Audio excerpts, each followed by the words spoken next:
উষা একজন গরিব বড়া পাওয়ালি ছিল। ওর বর বিকলাঙ্গ ছিল, তাই ও নিজের ঠেলায় বড়া পাও বিক্রি করত।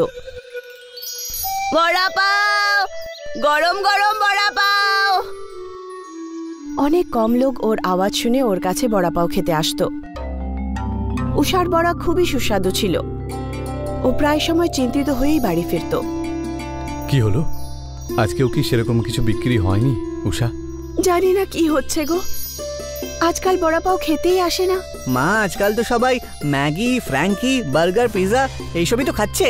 যদি এরকমই চলতে থাকে আমাদের সংসার কি করে চলবে? কিছু না কিছু অবশ্যই হবে, তুমি চিন্তা করো না। মা, তুমি অন্য কিছু কেন বিক্রি করছো না, যেমন বার্গার বা পিৎজা? আমি ওসব বানাতে জানি না, আমি তো শুধু বড়া পাওই বানাতে জানি। তাহলে আমাদের এই বড়া পাওকে নিয়ে কিছু একটা ভাবতে হবে, বুঝেছো? উষা খুব চিন্তিত ছিল, কারণ দিনের পর দিন তার রোজগার কমই হয়ে যাচ্ছিল। পরের দিন সকালে উষা তাড়াতাড়ি বাড়ি থেকে বেরিয়ে যায়। বড়া পাও, গরম গরম বড়া পাও। ও অনেকক্ষণ পর্যন্ত চিৎকার করতে লাগলো, কিন্তু কেউ তার বড়া পাওয়ের ঠেলাতে এলো না। আজ এত ভিড়, কিন্তু কোনো গ্রাহক আমার ঠেলায় আসছে না। উষা আরো জোরে জোরে চিৎকার করতে লাগলো, বড়া পাও, গরম গরম বড়া পাও। উষার আওয়াজ শুনে ওর পুরনো গ্রাহক ওর কাছে এলো। কটা বড়া পাও দেবো সঞ্জয় বাবু? কাকিমা, একটা বড়া পাও দিন না আমাকে। আপনি কখন থেকে চিৎকার করছেন, কেউ তো কিনতে আসছেই না বড়া পাও, তাই আমি চলে এলাম। এবার মনে হচ্ছে আপনাকে বড়া পাও বিক্রি করার জন্য নতুন কিছু করতে হবে, একদম নতুন রকমের একটা বড়া পাও, যেমন রঙিন। রঙিন বড়া পাও? হ্যাঁ। কিন্তু কি এরকম রং বেরঙ্গি বড়া পাও বিক্রি হবে? হ্যাঁ হ্যাঁ, নিশ্চয়ই বিক্রি হবে। এখনকার মানুষ তো অদ্ভুত জিনিসই পছন্দ করে, বুঝেছেন? ঠিক আছে, আমি চেষ্টা করে দেখি। ঠেলা বন্ধ করার পর উষা বাজার থেকে ফুড কালার কিনে নিল। বিকেলে যখন ও বাড়ি পৌঁছলো। আচ্ছা, আজকে ব্যবসা কেমন হলো? ব্যবসা তো আগের মতোই ছিল, কিন্তু আজ আমি একটা নতুন আইডিয়া পেয়েছি। আমার যে পুরনো গ্রাহক আছে না সঞ্জয়, ও বলেছে। কিরকম আইডিয়া? রঙিন বড়া পাও। রঙিন বড়া পাও? হ্যাঁ, আর সেই জন্য আমি আসার পথে ফুড কালার নিয়ে এসেছি। আজই বানিয়ে দেখি এই বড়া পাও কেমন লাগে। আর তারপর উষা রঙিন বড়া পাও বানানো শুরু করলো। ও সব সময়ের মতোই বেসন মাখলো বড়ার জন্য, আর তারপর আলাদা আলাদা রং করে দিল, আলাদা আলাদা ফুড কালার অ্যাড করে। আর তারপর আলু সবজিকে সেই রং বেরঙের বেসনে ডুবিয়ে সোজা তেলে ছেড়ে দিল। দেখতে তো ভালোই লাগছে, একদম রঙিন। উষা আর রাঘব সেই রঙিন বড়া পাও খেলো। এমনিতে খেতে তো ভালোই। মা, আমাকেও দাও না। মানিক নীল রঙের বড়া পাও খেলো, আর ওর পছন্দ হলো। তিনজনই ওই রঙিন বড়া পাও খুব ভালো করে খেলো। পরের দিন সকালে উষা নিজের ঠেলা খুললো আর বড়া পাও বিক্রি করতে শুরু করলো। গরম গরম বড়া, লাল নীল হলুদ রং বেরঙ্গি বড়া পাও, খেয়ে যাও বড়া পাও। রং বেরঙ্গি বড়া পাও দেখে গ্রাহক তার ঠেলায় চলে এলো। আমাকে একটা নীল বড়া পাও দিন আন্টি। উষা ওই বাচ্চাটাকে নীল রঙের বড়া পাও দিল। ওর খুব ভালো লাগলো। তারপর সঞ্জয় ওখানে এলো। এ তো সত্যিই দেখছি রঙিন বড়া পাও বানিয়ে দিয়েছেন আপনি। হ্যাঁ, তুমিই তো আইডিয়া দিয়েছিলে, আর দেখো সবার পছন্দ হচ্ছে। তাহলে এই উপলক্ষে আমাকেও একটা রঙিন বড়া পাও খাওয়ান তো দেখি। আর তারপর উষা সঞ্জয়কে একটা সবুজ আর একটা গোলাপি বড়া পাও দিল। সঞ্জয় রং বেরঙ্গি বড়া পাও দেখে খুশি হলো। বাহ, সত্যি দারুণ। কোনোদিন ভাবিনি যে এরকম বড়া পাও খেতে পাবো। বড়া পাও খেলো, আর তারপর অন্য গ্রাহকরাও এলো। এই যে বোন, আমাকে একটা লাল বড়া পাও দাও তো। হ্যাঁ, আমাকেও। উষা আরো বড়া পাও বানাতে শুরু করলো এবং গ্রাহকরা খেতে লাগলো। উষা মাঝে মধ্যে আওয়াজও দিতে লাগলো, যে আওয়াজ শুনে গ্রাহকরা আরো আকর্ষিত হলো। বড়া পাও, গরম গরম বড়া পাও, রং বেরঙ্গি বড়া পাও, রং বেরঙ্গি বড়া পাও। একের পর এক গ্রাহক আসতে শুরু করলো, আর দেখতে দেখতেই উষার সমস্ত বড়া পাও শেষ হয়ে গেল। আর আজকের রোজগারও খুবই ভালো হয়েছিল। উষা খুশি খুশি বাড়ি ফিরে আসে। আজ তো খুব ভালো ব্যবসা হয়েছে, সমস্ত বড়া পাও বিক্রি হয়ে গেছে। বাহ বাহ, এ তো দারুণ খবর। কাল থেকে আমাকে আরো বড়া বানাতে হবে। গ্রাহকদের এই রঙিন বড়া পাও খুব বেশি পছন্দ হচ্ছে। এ তো ভালো কথা। এবার তো তুমি খুশি নাকি? হ্যাঁ, আমি খুব খুশি। পরের দিনও তাই হলো। উষার আওয়াজ লাগাতেই গ্রাহক রঙিন বড়াপাও খেতে চলে আসে। আজ মাত্র 2 ঘন্টায় উষার সমস্ত বড়াপাও শেষ হয়ে যায়।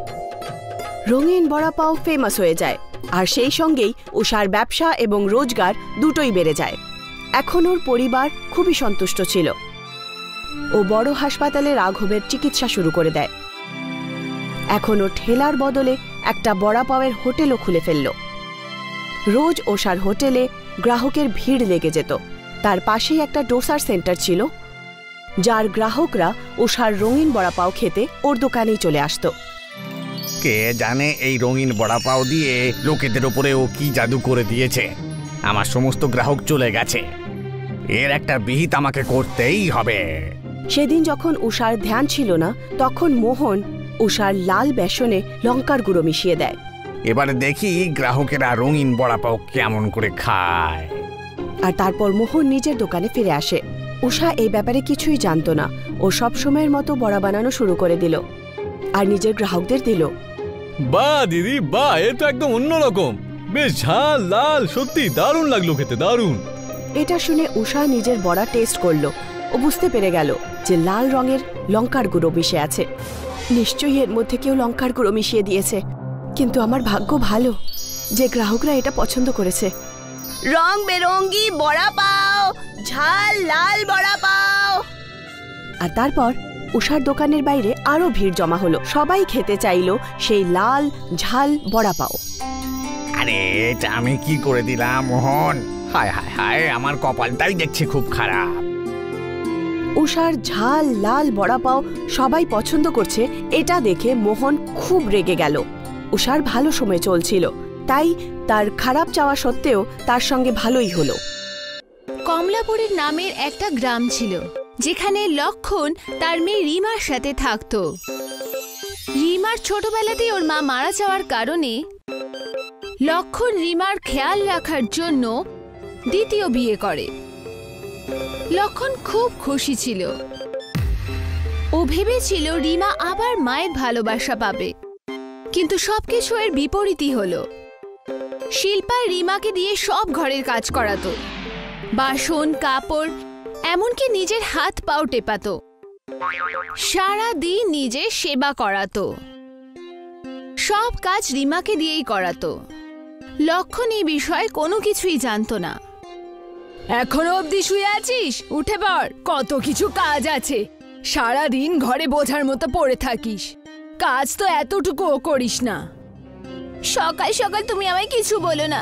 সারাদিন যদি আমি এমনি বসে থাকতাম তাহলে এতগুলো কাজ কে করে? মুখ চালানোতে তো কেউ তোমার থেকে প্রথম হতে পারবে না। আসতে দাও তোমার বাবাকে, আজকে আমি সব ঘটনা ওনাকে বলবো। বলো বলো, আমি কি বাবাকে ভয় পাই? আমিও সোজাসুজি বলবো। আমি কি কারোর থেকে কম নাকি? আগে বাবাকে আসতে তো দে, তারপর দেখিস। আমিও উল্টে তোমার নালিশ করে দেব যে তুমি সারাদিন মোবাইল নিয়েই থাকো, একদম কোনো কাজের নয়। সহ্য করারও একটা সীমা আছে। সারাদিন আরাম করো তুমি, আসতে দাও বাবাকে। বিকেল বেলায় লক্ষণ নিরাশ হয়ে বাড়ি ফিরছিল। লক্ষণের গোবেচারা মুখ দেখে শিল্পা বলল, কি হলো? তোমাকে তো নিরাশ দেখাচ্ছে, কিছু হয়েছে নাকি? কেউ কি কিছু বলেছে তোমায়? রিমা, কিছু জল আর খাবার কিছু নিয়ে আসো। আরে কি বলি বলো তো গিন্নি, কেউ কিছু বলেনি তো, কিন্তু মালিক আমাদেরকে কাজ থেকে বের করে দিয়েছে। আরে আমাদের পুরো কোম্পানি বন্ধ হতে চলেছে। কোম্পানির লোকসান হওয়ার ফলে বুঝেছো, আমাদের মালিকের অনেক ক্ষতি হয়ে গেছে গো। আর সেই জন্যই উনি অনেক পুরনো আর নতুন কর্মচারীদের কাজ থেকে বের করে দিয়েছেন। এ আবার কি কথা? তুমি তো ওখানে অনেক দিন ধরে কাজ করছো। যদি কাজ চলে যায় তাহলে আমরা খাবো কি? হে ভগবান! আমাদের মেয়ে এখন বড় হচ্ছে, কিছু পয়সা ওর বিয়ের জন্য জমিয়ে রেখেছিলাম, আর তারই ব্যবহার করে কিছু একটা ব্যবসা আমাকে করতে হবে গো। বাবা, আমরা তো বড়াপাওয়ের ব্যবসা খুলতে পারি। বড়াপাওয়ের ব্যবসা খুব চলবে। আমি দেখেছি বড়াপাওয়ের ব্যবসা খুবই সস্তা আর ভালো হয়, আর মানুষের কম টাকায় পেট ভরে যায়, আর সস্তা হওয়ার কারণে মানুষ এটা সারাদিন খেতে পারে। ব্যবসায় কি হবে? তুমি কোনো কাজই খুঁজে নাও, বড় এসে বড় পায়ের ব্যবসা করাতে। গিয়ে নিজের কাজ কর না। আরে না, ও একদম ঠিক কথাই বলেছে। বড় পাওয়ার ব্যবসা খুব ভালো চলবে, বুঝেছো? আমি এর জন্য এক্ষুনি একটা উপায় খুঁজে বের করি। হ্যাঁ বাবা, এই ব্যবসায় তোমায় কেউ সাহায্য করুক বা না করুক, আমি নিশ্চয়ই করব। কেউ করুক বা না করুক, কি বলতে চাও তুমি? আমিও আমার স্বামীকে সাহায্য করব। সেটা তো আমি জানি যে তুমি কিভাবে সাহায্য করবে। সব কাজ আমাকে দিয়েই করাবে তুমি, সব জানি আমি। রিমার কথা শুনে লক্ষণ বড় পাওয়ের ব্যবসা করা শুরু করলো। এখানেও শিল্পা সব কাজ রিমাকে দিয়েই করাতো। সবাইকে বড়া পাও দেয়া থেকে বড় বড় বাসন মাজা অবধি সবকিছু রিমাই করত। শিল্পা তো শুধু রানীর মতো ওখানে বসে থাকতো। পুরো 1 মাস কেটে গেছিল। লক্ষণ চাইতো এবার যেন রিমা স্কুলে ভর্তি হোক। তখন শিল্পা বলল, নতুন স্কুল টুল এসব কিচ্ছু না, আমাদের আরেকটা বড়া পাওয়ের ঠেলা খোলা উচিত। রিমা পরের বছর তো পড়তে পারে। তোমার মনে হয় না তুমি ওর দিকে একটু বেশি মন দিচ্ছ? আমাদের বাচ্চা যদি হতো তাকেও কি তুমি এত মন দিতে? আরে আমি জানি যে বাড়ির সব কিছু কাজ দোকানে তো একাই করে, আর তুমি ওকে দিয়ে সব কাজগুলো করাও। আরে ওই তো হলো যে আমাদের দোকানের আসল মালক্ষী। যদি ওই সব করে তাহলে আমি কি করি? তোমার জন্য তো আমি বোঝা। দোকানটা আমারই, আমি ওখানে এত কাজ করে এটাকে সফল করেছি। এই জন্য আমি চাই এই বড়া পাওয়ের দোকানটা তুমি আমায় দিয়ে দাও, আর তারপর তুমি ঠিক করে নাও যে তুমি আমার সাথে থাকবে না তোমার মেয়ের সাথে। শিল্পা আর লক্ষণের অনেক ঝগড়া হলো। লক্ষণ নিজের মেয়ে রিমার সাথে থাকতে শুরু করলো। শিল্পা নিজের ভাইকে গ্রাম থেকে ডেকে নিজের পরিবার থেকে আলাদা হয়ে বড়া পাও বিক্রি করতে শুরু করলো। কিন্তু ওই দোকানটা তো রিমার জন্যই চলতো। এই জন্য রিমার দোকানে খুব অল্প সংখ্যকই লোক আসতো। কিন্তু লক্ষণ আর রিমা একলা হয়ে গেছিল, আর লক্ষণের কাছে আর কোনো কাজ ছিল না। মা, আবার আমাদের সেই আগের মতন পরিস্থিতি হয়ে গেল। মা, আবার আমাকে একটা কাজ খুঁজতে বেরোতে হবে। শিল্পা আমার কাছ থেকে আমাদের দোকানটা কেড়ে নিয়েছে। নিজের ভাইকে ডেকে এনে ওর ভাইয়ের সাথে ব্যবসা শুরু করে ও তো আমাদেরকে একলা করে দিল রে। তুমি চিন্তা করো না বাবা, আমরা তো উল্টা বড়া পাও বেচতে পারি নতুন দোকান খুলে। উল্টো বড়া পাও? সেটা আবার কি করে হয় রে, বলবি আমায়? এটা নতুন প্রকারের বড়া পাও, যেখানে পাওয়ের ভেতরে আলু স্টাফিং করা হয় আর ওটাকে বেসনের মধ্যে ডুবিয়ে ফ্রাই করা হয়। একবার এই কথাটা আমি মাকেও বলেছিলাম, কিন্তু উনি আমাকে এটা করতে বারণ করে দেয়। এই জন্য আমি চাই যেন আমাদের দোকানে আমরা এটাই বিক্রি করি। তোর উপর আমার পুরোপুরি বিশ্বাস আছে। আমি এক্ষুনি এই জিনিসের ব্যবস্থা করে কাল থেকেই ব্যবসাটা শুরু করে দেব। তাহলে আমিও তোমাকে এটা সাহায্য করতে শুরু করে দিই। খুব মজা হবে, আমাদের ব্যবসা নিশ্চয়ই বড় হবে। আর কি হতো, মানুষজনেরা উল্টো বড়া পাওয়ের ব্যাপারে কখনো শোনেইনি। যখনই ওরা জানতে পারলো যে রিমা উল্টো বড়া পাওয়ের দোকান খুলেছে, প্রত্যেকটি মানুষ রিমার দোকানেই চলে আসতো উল্টো বড়া পাও খাওয়ার জন্য। প্রথম দিন থেকেই ব্যবসা খুব ভালো চলতে থাকলো, আর শিল্পার দোকান থেকে কেউই বড়া পাও কিনতই না। এই যে রিমা মা, আমাকেও একটু উল্টো বড়া পাও খাওয়াও না মা, খাওয়াও। আরে আমিও তো একবার খেয়ে দেখি নাকি। হ্যাঁ কাকা, এক্ষুনি আনছি। ওদের দোকান তো বেশ ভালোই চলছে, আর আমাদের দোকান যদি এইভাবে চলতে থাকে তাহলে আবার আমাকে বাড়ি ফিরতে হবে। এখানে মশা তাড়ানোর চেয়ে ভালো আমি বরং বাড়ি ফিরে যাই। কিন্তু তুমি আমাকে একলা ছেড়ে কি করে যেতে পারো? তাহলে এটাই কি তোমার ভাই হওয়ার দায়িত্ব? শিল্পার ব্যবসা না চলার কারণে সিদ্ধার্থ নিজের গ্রামে ফেরত চলে যায়, আর শিল্পা একলা হয়ে যায়। না ব্যবসা রইল, আর না ঘর, আর না ভাই সাহায্য করলো। আর অন্যদিকে রিমা ভালো স্কুলে যেতে শুরু করলো। ওর উল্টা বড়া পাওয়ের দোকান খুব ভালো চলতো। মানুষ দূর দূর থেকে আসতো ওর উল্টো বড়া পাও খেতে আর আনন্দ নিতে। বাবা, মা এখন একলা হয়ে গেছে। মা নিশ্চয়ই নিজের ভুল বুঝতে পেরেছে। তাহলে কি আমরা মাকে ফেরত নিয়ে আসি? এতে আমাদের পরিবার আবার এক হয়ে যাবে। লক্ষণ শিল্পাকে ক্ষমা করে দিল আমার সোনা মা, আর ওকে ঘরে ফেরত নিয়ে এলো। আমার সোনা মা, আমি তোকে সব সময় বকেছি, কাজ করিয়েছি, কিন্তু তুই আমায় এত ভালোবেসেছিস, এই ব্যাপারে আমি সব সময় লজ্জিত থাকবো। যদি হয়তো আমায় ক্ষমা করে দিস মা। আমার ঘরের লক্ষ্মী তো তুই মা। তুমি আমার কাছে ক্ষমা চেয়ে আমায় লজ্জায় ফেলছো। আমি তো তোমার মেয়েই, বলো। ব্যাস, তুমি শুধু একটা শর্ত দাও যে উল্টা বড়া পাও তুমি আমার থেকে বেশি খেয়ে দেখাবে। আমি চেষ্টা করে দেখব যেন আমি তোমার থেকে বেশি উল্টা বড়া পাও খাই। তুমি দেখো এবার আমরা মা মেয়ে দুজনে মিলে এমন ব্যবসা করব যে পুরো শহরে এরম ব্যবসা আর কারোর হবে না। আর এর জন্য আমিও তৈরি। আমার সোনা, আমি শুধু তোমায় উপহারই দেব, ঘরের কাছ থেকে দূরে রাখবো। লক্ষণের উল্টো বড়া পাওয়ের ব্যবসা খুব চলতো। পুরো পরিবার সুখে শান্তিতে থাকতে লাগলো। রেখা নিজের ছেলে সাংবির সাথে একটা ছোট বাড়িতে থাকতো। ওর বরের সম্প্রতি অ্যাক্সিডেন্ট একটা হয়েছিল, যে কারণে তার মৃত্যু হয়। রেখার একা সাংবিকে নিয়ে জীবন কাটানো খুব মুশকিল হয়ে যাচ্ছিল। একদিন রেখা অসুস্থ হয়ে যায়, তো ওর মেয়ে সাংবি বাইরে গিয়ে কাজ করার কথা ভাবলো। আমার মা এত অসুস্থ, আর বাড়িতে খাওয়ার জন্য কিচ্ছু নেই, আমি কাজ খুঁজে দেখি। সাংবি কাজ খুঁজতে খুঁজতে একটা হোটেলের কাজ করতে শুরু করে, যেখানে তাকে লোকেদের খাবার পরিবেশন করতে হতো। একটা দিনের কথা। এই প্লেটটা টেবিল নাম্বার 21-এ দিয়ে এসো। ঠিক আছে স্যার, আমি এক্ষুনি পৌঁছে আসছি। সাংবি যেই খাবারের প্লেট নিয়ে 21 নম্বর টেবিলের কাছে যায়, তখন পায়ে কিছু লেগে সে পড়ে যায়, আর তার হাত থেকে প্লেট পড়ে যায়, যার ফলে রঘু খুব রেগে যায়। দেখে চলতে পারিস না? একটা খাবারের প্লেট নষ্ট করে দিলি। কাজকর্ম তো তোর দ্বারা হয় না, আর কাজ নষ্ট করে দিতে থাকিস। এইভাবে তো কাজ করলে চলবে না। একটা কাজ কর, তুই এখন পর্যন্ত যা পাওনা আছে সব নে, আর অন্য কোথাও খুঁজে নে। আমি তোকে কাজে রাখতে পারবো না। রোজ রোজ প্লেট ফেলে দিস তুই। না না স্যার, আমাকে বের করবেন না। আমার মায়ের শরীর ঠিক নেই, আমাকে ওনার জন্য খাবার নিয়ে যেতে হবে। আমি এরপর থেকে খেয়াল রাখবো। না না, তুই এই টাকাটা নে আর এখান থেকে চলে যা। আমি আর ব্যবসায় খারাপ করতে চাই না।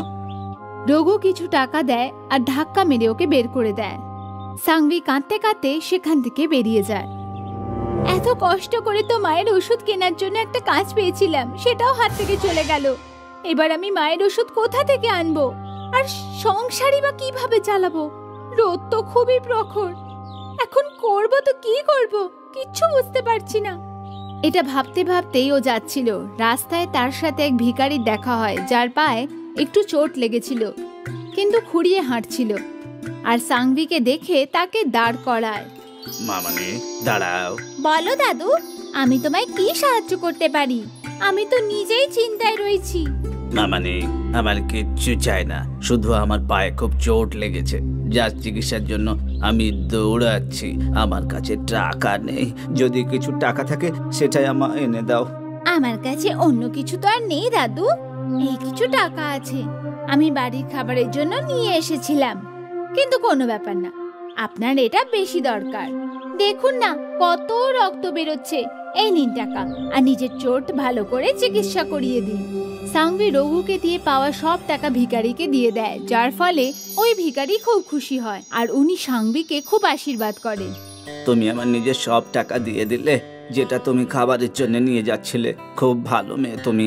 আমার কাছে তোমার দেওয়ার জন্য কিছুই নেই, কিন্তু আমার কাছে একটা টিফিন বক্স আছে যেটা তোমাকে দিতে চাই। দাদু, আমি এই টিফিন বক্সটা নিয়ে কি করব? যদি বাড়িতে কোনো খাবারই না থাকে, তাহলে আমি এতে কি রাখবো? মামনি, তুমি এটা বাড়িতে গিয়েই বুঝতে পারবে। তুমি আমার কথা মতো টিফিন বক্সটা রেখে দাও, আর বাড়িতে গিয়েই খোলো। সাংবি ওই ভিখারির থেকে টিফিন বক্স নিয়ে নেয় আর নিজের বাড়ি থেকে রওনা দেয়। বাড়ি গিয়ে যখন টিফিন বক্স খোলে, তো দেখে একটা বড়া পাও রাখা আছে। ও সেটা দেখে খুব খুশি হয়ে যায় যে চলো কিছু তো খাবার পাওয়া যাবে। আরে, এটা তো খুব ভালো কথা, এই টিফিন বক্সে একটা বড়া পাও আছে, আমার খাবারের সমস্যা দূর হয়ে গেল।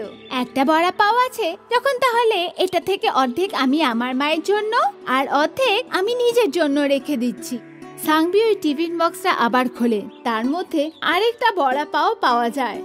আরে এ কি, এর মধ্যে থেকে তো এক্ষুনি আমি বড়া পাও বের করলাম, আবার আরেকবার এলো কি করে?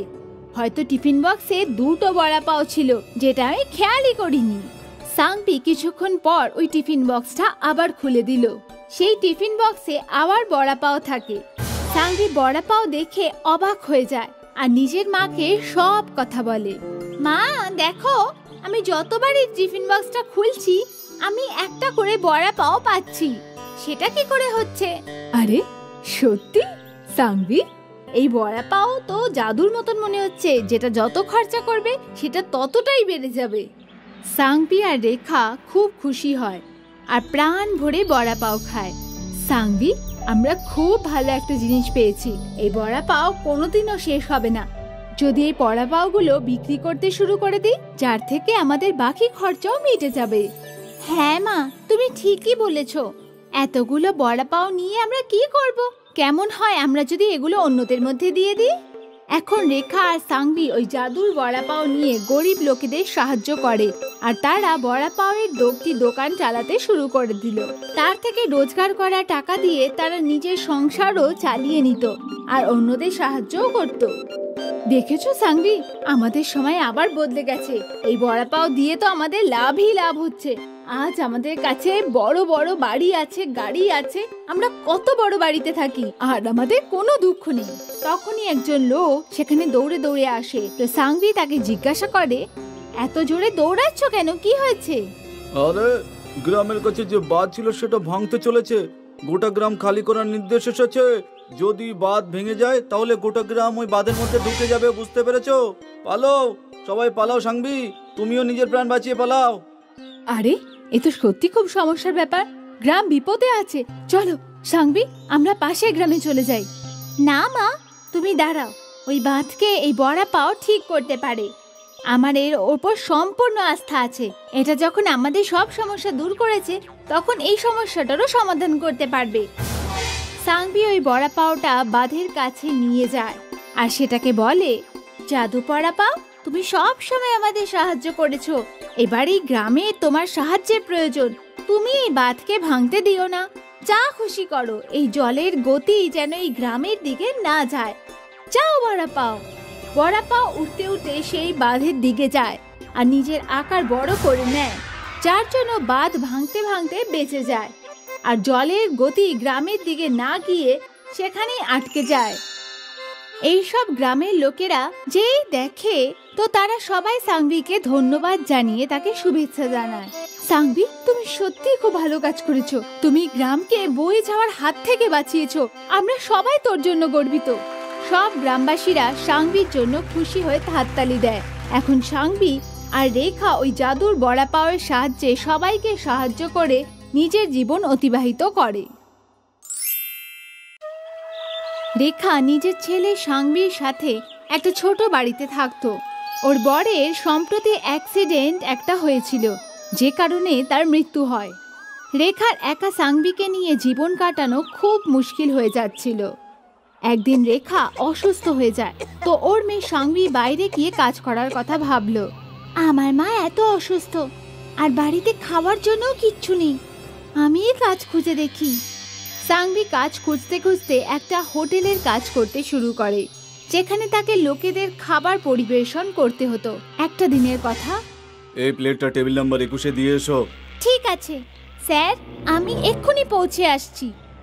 সাংভি যেই খাবারের প্লেট নিয়ে 21 নম্বর টেবিলের কাছে যায়, তখন পায়ে কিছু লেগে সে পড়ে যায় আর তার হাত থেকে প্লেট পড়ে যায়, যার ফলে রঘু খুব রেগে যায়। দেখে চলতে পারিস না, একটা খাবারের প্লেট নষ্ট করে দিলি। কাজকর্ম তো তোর দ্বারা হয় না আর কাজ নষ্ট করে দিতে থাকিস। এইভাবে তো কাজ করলে চলবে না। একটা কাজ কর, তুই এখন পর্যন্ত যা পাওনা আছে সব নে আর অন্য কোথাও খুঁজে নে। আমি তোকে কাজে রাখতে পারবো না। রোজ রোজ প্লেট ফেলে দিস তুই। না না স্যার, আমাকে বের করবেন না, আমার মায়ের শরীর ঠিক নেই, আমাকে ওনার জন্য খাবার নিয়ে যেতে হবে, আমি এরপর থেকে খেয়াল রাখবো। না না, তুই এই টাকাটা নে আর এখান থেকে চলে যা। আমি আর ব্যবসায় খারাপ করতে চাই না। রঘু কিছু টাকা দেয় আর ধাক্কা মেরে ওকে বের করে দেয়। সাংভি কাঁদতে কাঁদতে সেখান থেকে বেরিয়ে যায়। এত কষ্ট করে তো মায়ের ওষুধ কেনার জন্য একটা কাজ পেয়েছিলাম, সেটাও হাত থেকে চলে গেল। এবার আমি মায়ের ওষুধ কোথা থেকে আনবো? আর সংসারই বা কিভাবে চালাবো? রোদ তো খুবই প্রখর, এখন করব তো কি করব কিচ্ছু বুঝতে পারছি না। এটা ভাবতে ভাবতেই ও যাচ্ছিল। রাস্তায় তার সাথে এক ভিখারির দেখা হয়, যার পায়ে একটু চোট লেগেছিল কিন্তু খুঁড়িয়ে হাঁটছিল। আর সাংভিকে দেখে তাকে দাঁড় করায়। মামনি দাঁড়াও। বলো দাদু, আমি তোমায় কি সাহায্য করতে পারি? আমি তো নিজেই চিন্তায় রয়েছি। মামনি আমার কিচ্ছু চাই না, শুধু আমার পায়ে খুব চোট লেগেছে, যার চিকিৎসার জন্য আমি দৌড়াচ্ছি। আমার কাছে টাকা নেই, যদি কিছু টাকা থাকে সেটাই আমার এনে দাও। আমার কাছে অন্য কিছু তো আর নেই দাদু, এই কিছু টাকা আছে, আমি বাড়ির খাবারের জন্য নিয়ে এসেছিলাম। কিন্তু কোনো ব্যাপার না, আপনার এটা বেশি দরকার। দেখুন না কত রক্ত বেরোচ্ছে, এই নিন টাকা, আর নিজের চোট ভালো করে চিকিৎসা করিয়ে দিন। সাংভি রঘুকে দিয়ে পাওয়া সব টাকা ভিখারিকে দিয়ে দেয়, যার ফলে ওই ভিখারি খুব খুশি হয় আর উনি সাংভিকে খুব আশীর্বাদ করেন। তুমি আমার নিজের সব টাকা দিয়ে দিলে, যেটা তুমি খাবারের জন্য নিয়ে যাচ্ছিলে। খুব ভালো মেয়ে তুমি। আমার কাছে তোমার দেওয়ার জন্য কিছুই নেই, কিন্তু আমার কাছে একটা টিফিন বক্স আছে যেটা তোমাকে দিতে চাই। দাদু, আমি এই টিফিন বক্সটা নিয়ে কি করব? যদি বাড়িতে কোনো খাবারই না থাকে তাহলে আমি এতে কি রাখবো? মামনি তুমি এটা বাড়িতে গিয়েই বুঝতে পারবে। তুমি আমার কথা মতো টিফিন বক্সটা রেখে দাও আর বাড়িতে গিয়েই খোলো।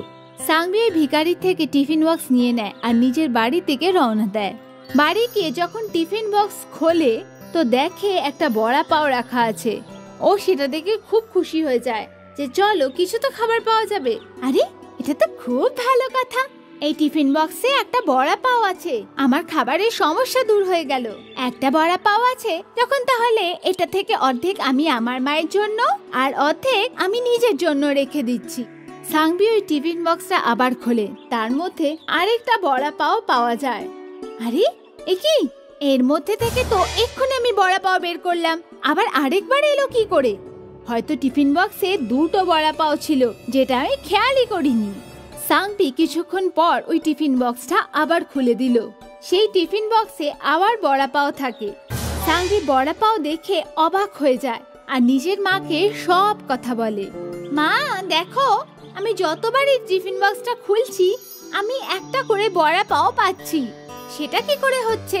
আরে সত্যি সাংভি, এই বড়া পাও তো জাদুর মতন মনে হচ্ছে, যেটা যত খরচা করবে সেটা ততটাই বেড়ে যাবে।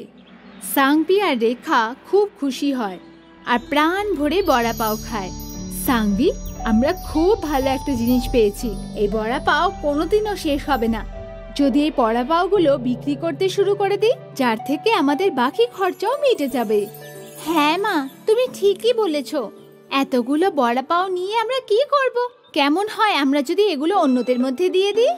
এখন রেখা আর সাংভি ওই জাদুর বড়া পাও নিয়ে গরিব লোকেদের সাহায্য করে আর তারা বড়া পাওয়ের দোকান চালাতে শুরু করে দিল। তার থেকে রোজগার করা টাকা দিয়ে তারা নিজের সংসারও চালিয়ে নিত আর অন্যদের সাহায্যও করত। দেখেছো সাংভি, আমাদের সময় আবার বদলে গেছে। এই বড়া পাও দিয়ে তো আমাদের লাভই লাভ হচ্ছে। আজ আমাদের কাছে বড় বড় বাড়ি আছে, গাড়ি আছে, আমরা কত বড় বাড়িতে থাকি আর আমাদের কোনো দুঃখ নেই।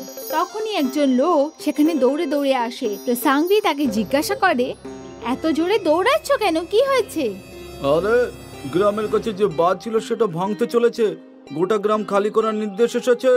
যদি বাঁধ ভেঙে যায় তাহলে গোটা গ্রাম ওই বাঁধের মধ্যে ঢুকে যাবে, বুঝতে পেরেছো? পালাও, সবাই পালাও। সাংভি, তুমিও নিজের প্রাণ বাঁচিয়ে পালাও। আরে এ তো সত্যি খুব সমস্যার ব্যাপার, গ্রাম বিপদে আছে। চলো সাংভি, আমরা পাশের গ্রামে চলে যাই। না মা, তুমি দাঁড়াও, ওই বাঁধকে এই বড়া পাও ঠিক করতে পারে। আমার এর ওপর সম্পূর্ণ আস্থা আছে। এটা যখন আমাদের সব সমস্যা দূর করেছে, তখন এই সমস্যাটারও সমাধান করতে পারবে। সাংভি ওই বড়া পাওটা বাঁধের কাছে নিয়ে যায় আর সেটাকে বলে, জাদু বড়া পাও, তুমি সব সময় আমাদের সাহায্য করেছো, এবার এই গ্রামে তোমার সাহায্যের প্রয়োজন। তুমি এই বাঁধকে ভাঙতে দিও না, যা খুশি করো, এই জলের গতি যেন এই গ্রামের দিকে না যায়। যাও বড়া পাও। বড়া পাও উঠতে উঠতে সেই বাঁধের দিকে যায় আর নিজের আকার বড় করে নেয়, যার জন্য বাঁধ ভাঙতে ভাঙতে বেঁচে যায় আর জলের গতি গ্রামের দিকে না গিয়ে সেখানেই আটকে যায়। এইসব গ্রামের লোকেরা যেই দেখে তো তারা সবাই সাংভিকে ধন্যবাদ জানিয়ে তাকে শুভেচ্ছা জানায়। সাংভি, তুমি সত্যি খুব ভালো কাজ করেছো। তুমি গ্রামকে বয়ে যাওয়ার হাত থেকে বাঁচিয়েছো। আমরা সবাই তোর জন্য গর্বিত। সব গ্রামবাসীরা সাংভির জন্য খুশি হয়ে হাততালি দেয়। এখন সাংভি আর রেখা ওই জাদুর বড়া পাওয়ের সাহায্যে সবাইকে সাহায্য করে নিজের জীবন অতিবাহিত করে।